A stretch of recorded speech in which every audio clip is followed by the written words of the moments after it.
What do you want to achieve this year? My reflections looking back on that, it's been a great 3 years. I mean, I couldn't imagine going to the playoffs all 3 of my years, winning 3 ACC championships, winning a national championship. So when I look back, I can say I've done everything that I've went out to do. And looking forward, I just want to have a great senior year that I can remember. Obviously, I want our team to be the best that it can be. If that's winning a national championship, then that's a national championship. If not, that's what I want, obviously. But yeah, just go out, leaving a legacy with a successful season. What are you looking to improve on technique-wise, as you head into your final year? As I head into my final year, really I'm just looking forward to working on my man-to-man technique. And to go along with that, not really a technique, but just studying tendencies. That's been huge in my development, and I just want to continue getting better at that. How have you grown as a person since entering Clemson?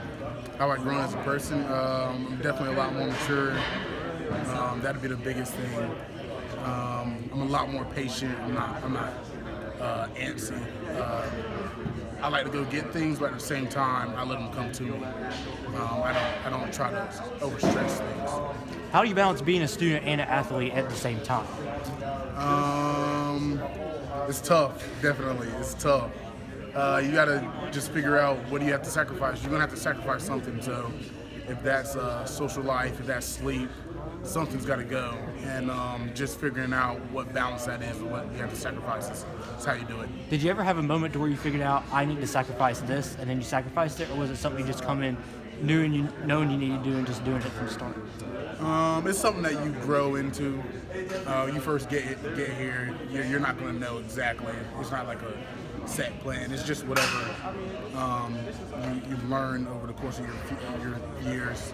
So my first few years, I was trying to, experience everything, and I wasn't playing as much then, so I had a chance to do that. And then as soon as you understand what your priorities are, that's when you understand, hey, yeah, maybe I can't do as much socially as I wanted if I want to be as successful as I want to be on the field. So it just depends on where you are in your career. What's one thing that makes you and each of the other linebackers unique? One thing that makes us, as a whole, unique, or just the individuals? Individuals. Kendall Joseph is an old soul. I say that what makes him unique. I would think if I didn't know him, he was a 30-year-old man. He's just got that calm spirit about him. He's never panicky. Me, I don't know. I like to say that I'm well-rounded, so that could be. I don't think there's a lot of people who are well-rounded. I like to say I am. My brother also, he's super mature. He's the one who dragged me through college, so I wouldn't have made it without him. So he just got the will to fight for 2 people. Everybody says he has 2 degrees. I don't have 1. So yeah, that's what makes him unique. Jamie's just fiery, and then at the same time, Jamie, he can be calm when he needs to be. He can be fired up when he needs to be.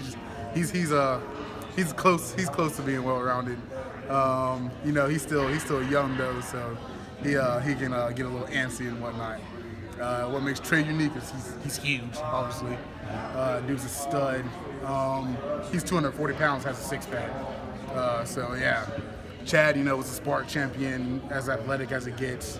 And then all those other guys, Shaq, 240, running the 4.5. Balin Spector, super athletic. Really cool to see that. And so we all definitely have our traits that we can hone in on. As a fellow identical twin myself, have you ever been able to play any twin pranks, or has it not worked out? You mean like here? Just anywhere. We've switched classes on April Fool's Day. Coach Sweeney still can't tell us apart unless we got jerseys on. But other than that, well, we played our few pranks. We both have facial hair now, and everybody's yelling at us. So I'm probably gonna have to shave so I can stop getting yelled at. I know, I was never able to pull that off. Teachers could tell 15 minutes in. So. Oh no, yeah, our teacher had no idea. Yeah, we told them at the end of the day, they had no clue. We switched book bags, shoes, shirts, everything. Kenny, how do you think the teams shook out for you? In your favor? Oh, definitely in our favor. Definitely is what I would say. But I think they'd have a few opinions on that. But yeah, I think we should win. What do y'all have riding on this? Is there like a state dinner for the winners?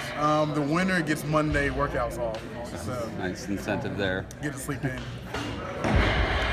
You've probably been to more spring games here than you can count, right? So you've probably seen a progression of crowds of 10,000, 15, Yeah. now 60 last year. What has that been like to kind of see the interest grow exponentially over the years? Oh yeah, it's been really cool just to see the progress of the program as a whole, and then just to see how the fans have responded to that.